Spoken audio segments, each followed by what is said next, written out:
Hi Champ Camp, it's me Jamie. I'm so sad that we couldn't be together in person this year, but I'm glad that we could be together in this environment virtually. I haven't met some of you, so I can't wait to have the opportunity to be with you in the future. And by now you're probably wondering why I keep putting an emphasis on the word bee. Did you know that bees pollinate over a third of the food that we eat, or a third of the plants that go into the food that we all eat?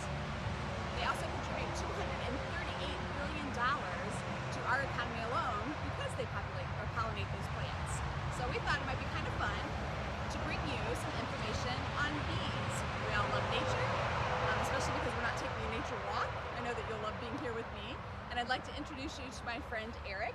We call him Mr. Hayner. Hi there. Because he's a special education teacher at Madawan Middle School here where I live. But the other cool thing that he does is that he runs our bee club.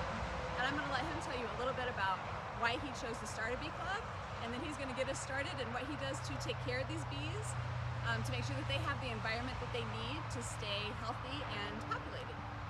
Thank you, Jamie. Yes, bees are very important, and I decided to start a beekeeping club here at the middle school with my students so they can learn about the importance of bees, how they pollinate, and just what a great role they play in our everyday lives.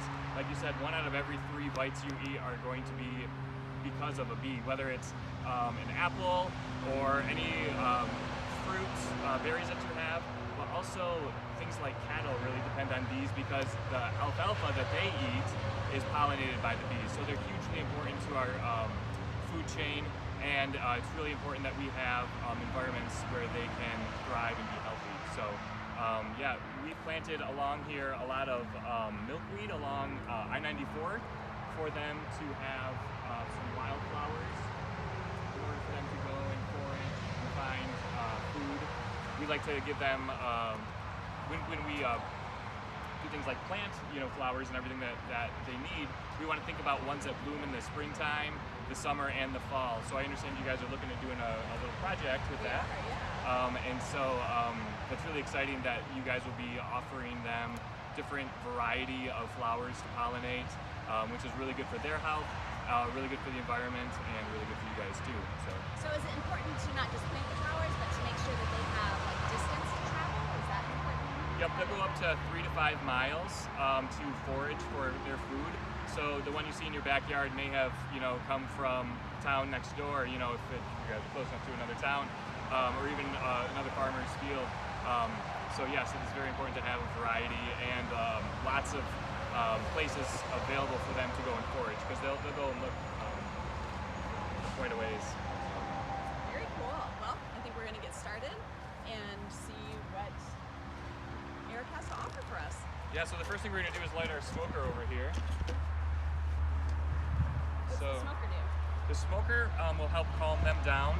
They communicate either by waggle dancing on one another, or they'll communicate exactly with different pheromones and scents. So what this does, it kind of masks the scents that they might send off, saying that someone is breaking into our hive and taking our honey, or messing with our home.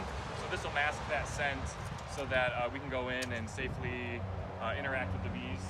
Okay, this is my favorite part because I don't want them to think I'm breaking in. Right. I don't know what they would do. I always talk to them too, let them know I'm coming in. And so it's a mixture of pine needles, and I have some dried sage in there because it smells good. And then we add this sumac here, which helps it to burn a little bit longer, so you don't have to relight the smoker as often. So we'll get that all in there. Give some good puffs here, and it does smell good. Yeah, like a campfire. I wish you could smell it virtually.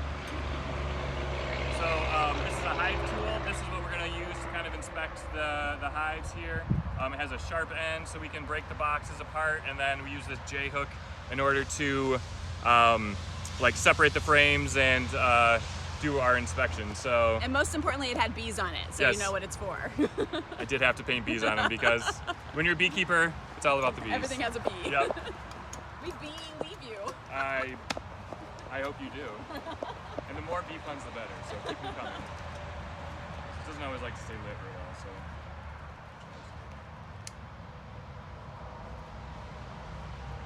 It's really interesting to me because I thought we'd be like back in the quiet, back in the woods more, but we're right next to the highway.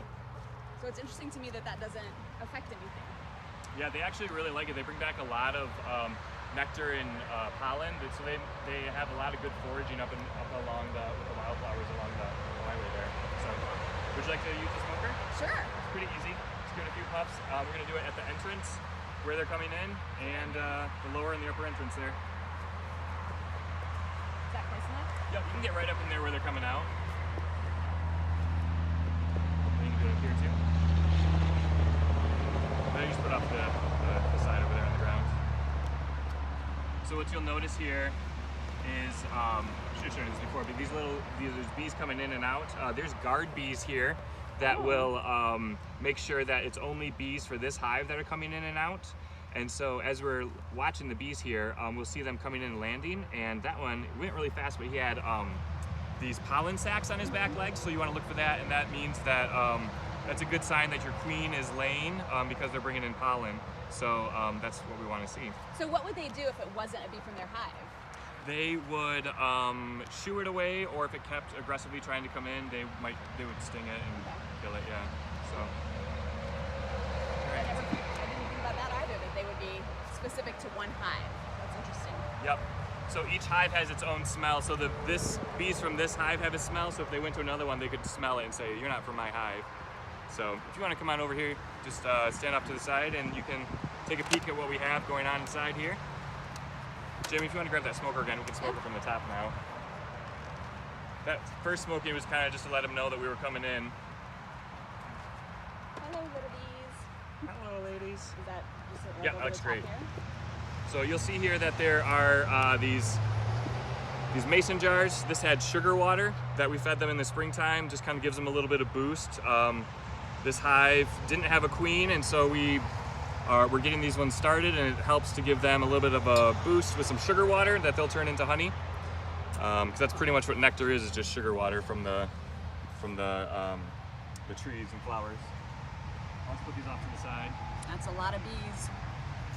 So these are all mostly female bees that you'll see in here today. The worker bees are all females. There's bigger bodied ones which are male, they're drones, and then there's one queen, and she is a little bit longer than and bigger in size than these worker bees that we'll see.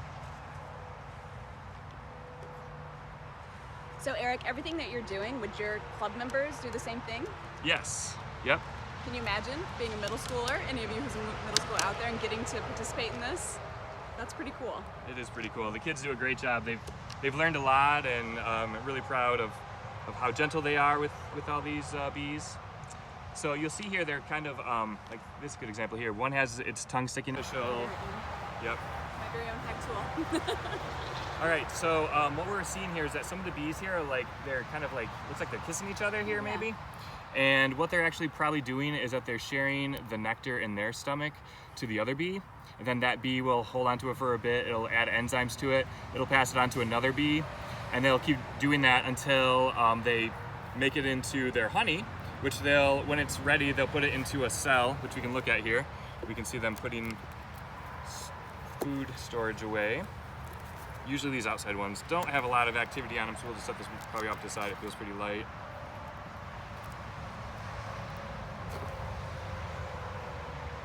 But yeah, actually you can see here where there's nectar in there, that they will continue to add the nectar from their stomachs into there, and then when it is ready, they will cap it off. And then when we're ready, we'll take the honey and uncap it and spin it, and that's how we extract it. But right now, these are all worker bees just filling in the syrup, or the nectar right now to make honey. What do they do to cap it off? They will make a wax from their stomach, and they will actually use that to build all this wax that you see here.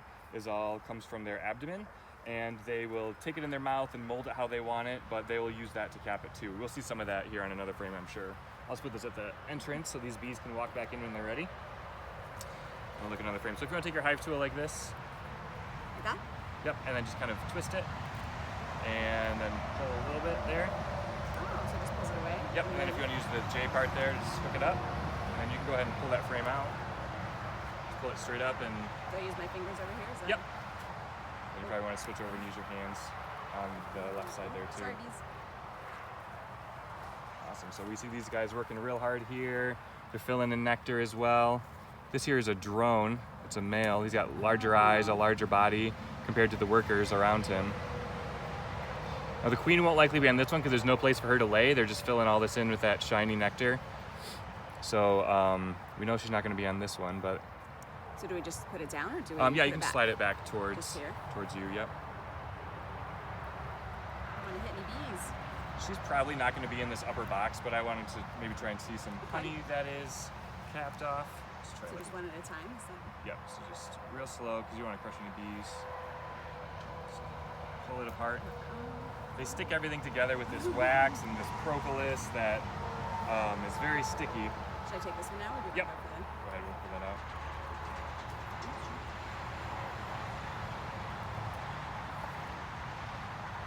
So this here is where they're starting to cap their honey off. Oh, cool. So this one looks like they are actually setting this one up. They have food on the outside, and then the middle is open here. So they're probably getting this one set up for her to lay eggs in here. And if I can take a look at it, if you look at it at a certain angle, you can sometimes see eggs in there. And let's see if she's made it up to that. You go to the sunlight.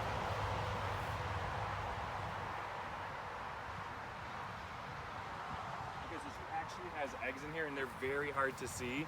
But kind of in this area here, you can see, and if you get super close, like you can see that there's a little like grain of rice looking thing in there. That is one of the eggs. I don't know if you'll be able to see it on the video here, but that is the first stage of their life, is they get laid by an egg, as an egg.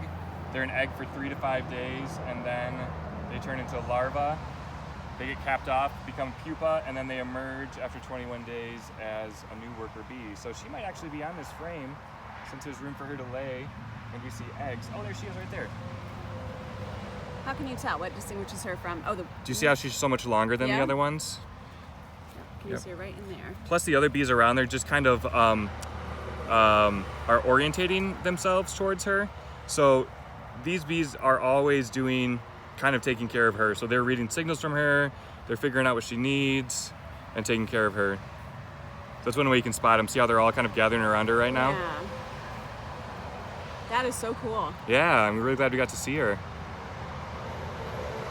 So she's only like maybe 2 weeks old, because this she hatched from an egg maybe a week and a half ago, and then she went on her mating flight, and then that's the only time she'll ever leave the hive, and she'll spend the rest of her life here laying eggs. Wow. And in the peak of summer, she'll lay 2,000 to 3,000 a day. Oh my goodness. So imagine all these little cells being filled up with eggs. And then how long does it take for those eggs to hatch? For the workers, it's about 21 days, and for drones, it's about 24 days. And do you have any idea, like, of all the eggs that she lays? Is there like a percentage that will survive? That's why they lay a lot. Bees only last for about 65 days. Okay. So they're constantly renewing their life cycle here. So the queen will lay pretty much year round. She takes a break in the wintertime. She's climbing up to the top here now. But you can see they're cleaning her off, and they're picking up signals from her. These ones are all up in her business. I don't know what they're looking for. That's exciting. I wasn't sure we'd be able to see something like that, like the queen. Yeah, that's super awesome. I love to see that she's laying. That means we have a good queen. This is considered queen right when you see Queen right. queen right colony. Yep. I used to like to think of myself as that at camp. Queen right. Queen right. Or the queen of being right. So that's great. I love that we got to see that. So we just pull this down. Yep. And then we'll make room for that other frame that was on the outside. Everything with bees you do real slow, because if you go slow enough, they'll move and get out of the way. Just pick this one up. Yep. Is there a front or a back, or does it matter? Nope, doesn't really matter.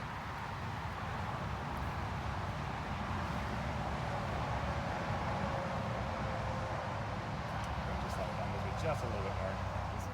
So this is a bottom board, which I pulled out from the bottom of the hive here, and everything that falls down gets caught here, and so you can kind of check the health of the hive here, and we can see here this is a varroa mite. Varroa destructa is what it's called, and it is one of the reasons that the bees are having a hard time right now is that they get this infestation of these varroa mites, and so we have to treat them as beekeepers in order to keep the hive healthy. They will burrow before they cap off the pupa. They will burrow in there, and she will lay her eggs, and they will hatch and have usually 2 offspring that will come and be born when the bee is ready to emerge. So really quickly they can they're doubling their population every time they do that, you know, every time that they are able to go in and reproduce. So we have to stay on top of that. So we'll have to treat for this here in probably a couple weeks in order to make sure that the varroa mites don't take over. But you can see random things like bee legs, or sometimes you see like heads or antennas, honey, there's sugar, all sorts of nectar and things, pollen that have fallen down. This is pollen right here. So this is just another way to check the health of the hive. But the varroa mites are nasty critters.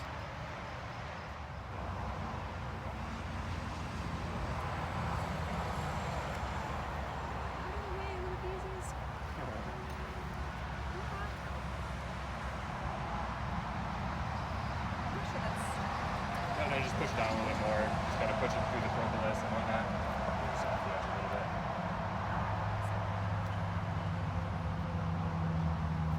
Home you go. Sweet. Cool. So after they start filling this up with too much honey, we'll add another box. When they fill that up, we'll run to another box, and that's how they work through the winter. They'll start at the lower boxes and just work their way up through their honey stores. And do you have to come out during the winter and do things? We do, yep. We have a thermal camera that we'll take pictures with to see that there is heat on the inside. They'll gather into a cluster and vibrate to keep warm, keep the queen warm. So she is always kind of in around, I think it's like 80 to 90 degree temperature inside the hive even in the winter. And they will rotate around who's on the outside and keep it heated for her. Yep, so we'll come out and do that and make sure that the entrance isn't blocked. A lot of the bees will die in the winter, so we have a tool to scrape the front of the hive to get all those dead bees out so that the airflow still can go up through there. Because we don't want them to have too much carbon dioxide in there either, so we want it ventilated. Look at this one, here's pulling off a dead one here. So some of these bees are undertaker bees, and that's their job, is to take away the dead ones. So this one here may have been one that accidentally got crushed, and you see them working together to take this dead bee out. The neat thing about them is that they all work for the betterment of the hive, and so there's a lot of lessons we can learn from them about how to take care of one another and how to work together. So we see them working together here to make sure their hive is clean and healthy and taking out the dead ones. I had no idea that bees had so many specific jobs. I think that's really interesting. Mm-hmm. And like Eric said, they're really teaching us on how we can all take care of each other, including on how we can take care of the bees. What would you say is the number one thing that everyone at Champ Camp could do to help the population of the bees? Certainly plant a variety of flowers around your house. That would be great. If you can buy local honey from a local beekeeper, then you're supporting the local efforts of beekeepers in your area. And certainly just educate yourself on bees and how helpful and beneficial they are, and just don't kill them when you see them around your house. A lot of people mistake wasps or hornets for bees and are scared of them.